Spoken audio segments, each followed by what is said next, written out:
Well, hi, my name is Doug Johnson, and I've been a member of this First Christian Church here in Salem since the early 80s. Lorna and I looked around at a number of churches. We kind of bounced a few times. Lorna was fortunate enough to get invited to a Bible study that was occurring here at the church. Had a good reason to come and kind of check things out. And then about that same time in the early 80s, I just happened to be unemployed. And one of the things I did to just bring in a little bit of cash was I officiated basketball and got to meet some of the guys that were part of the basketball team that the church was sponsoring at that time. One of the churches that we were attending at that time, I also played softball with a number of the guys, and so ended up competing against a number of the men that were playing on the softball team. And so when we started just casually attending, all of a sudden there was this familiarity with a number of these people. Was able to strike up conversations with them, realized that we were coming from a common place. 1981, I went to work at the job that I then held the remainder of my working career at Eagle Newspapers, and worked as an accountant for them. Through that, I had the opportunity to get to know a number of the other members of our congregation. We had chosen to work with IBM for our computer choices, so I got to meet a couple of the men that sold IBM, was invited to a golf tournament or two, and met another individual that worked out in the community that was attending here, a woman by the name of Allison Poff. I'm sure many of you know her very, very well. She was actually on the same golf team with me at that time for one of those tournaments. In 1984, our son Josh was born. And he was literally a week old when he came to church for the very first time. Got loved on by everybody around, the nursery, the men and women.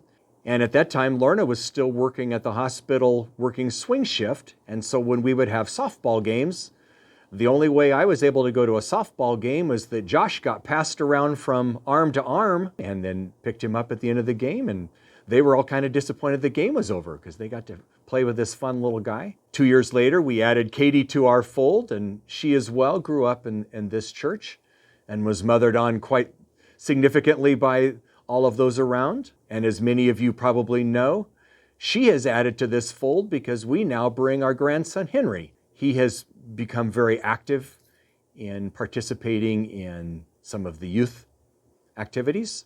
Lorna and my involvement in the church became pretty active from early on. We were ones that were hands-on participants. We were not ones just to walk through the door and sit at the back of the sanctuary. We were quick to get involved with programs. The junior youth group started about that time. I think they called it JYF, so Junior Youth Fellowship. And that was meant for kids that were not into middle school yet, so they were elementary school kids. So we participated in that.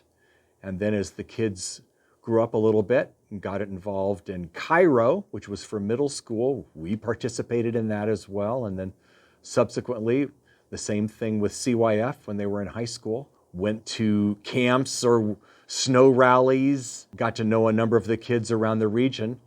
Both of our kids still have lifelong friends as a result of being part of the region. Our participation, there was a pretty good sized group. Parables was one that developed about that time that was our age group. Chuck Chereau, the pastor at that time, always hated when the Parables would have their annual picnic because we would tend to take about 50 or 60 people away when all the members and their families and their kids and everybody went up to Silver Falls for the day. But that was an energetic group, and we were at that time of our lives that it was just a fun group to participate with. We were all in the same place, and we remained involved with that group for quite a while. Outside of Sunday school, I have participated as a deacon and been part of the diaconate for a number of times over the years. Have served as an elder multiple times. Happen to be the chair of the elders right now.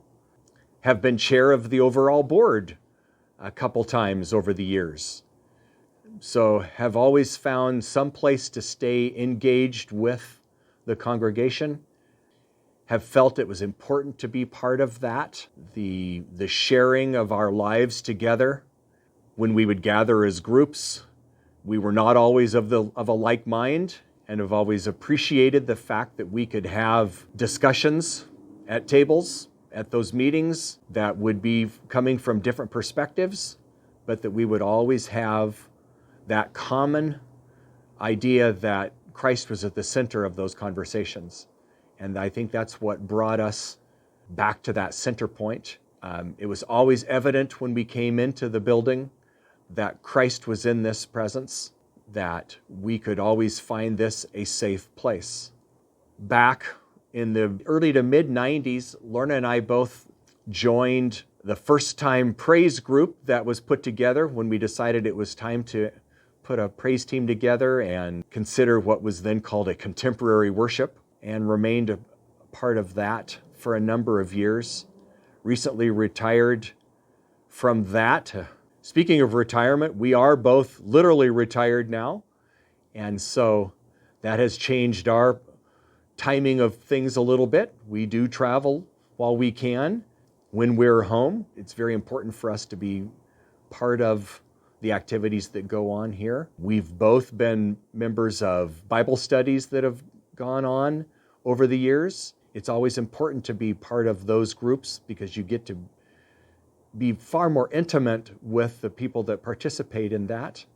The information that is shared there can become invaluable. The knowledge that we garner from our fellow congregates is priceless. We have continued to come to this church for many reasons, but as we travel around, there's something about coming home. And this place has always to us felt like home. It's been a place that we've always felt welcomed. It's been a place that we have been safe to share our feelings, our opinions. We can be safe in those discussions that we have with others, even though we know our opinions are different. We still have at the center of those conversations Christ. It's with Him at the center that I think it's important that we continue to come here.